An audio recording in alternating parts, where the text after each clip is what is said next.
ગઈકાલે યમુનાનગર ગોત્રા રોડ ઉપર એક સોસાયટી આવેલી છે. એમાં પોતાની પત્નીનું ખૂન કર્યું છે એવી હકીકત આવી અને જે આરોપી હતા એમણે હાલોલ ટાઉન પોલીસ સ્ટેશનમાં રજૂઆત કરતા હાલોલ ટાઉનના પીઆઈ શ્રી દેસાઈ અને એમનો સ્ટાફ ત્યાં ઘટના સ્થળે જઈને તપાસતા જે આરોપી હતા એમના પોતાના પત્નીનું ત્યાં શબ પડેલું હતું અને એમના ગળાના ભાગે તીક્ષ્ણ હથિયારથી ગળું કાપી નાખ્યું હોય એવી સ્થિતિ જોવા મળેલી હતી.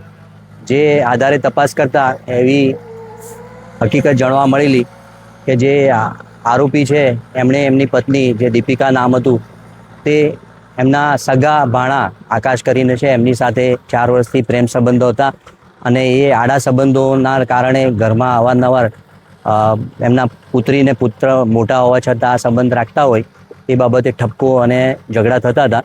એનાથી કંટાળી અને ગઈકાલે આ આરોપીએ પોતાની પત્નીનું સૂતા અવસ્થામાં ગળું દબાઈ અને ગળા તીક્ષ્ણ હથિયારથી ગળું કાપી નાખીને હત્યા કરેલી હતી. જે આધારે આરોપી પૃથ્વીરાજસિંહ ચૌહાણની ગઈકાલે અટક કરવામાં આવી છે.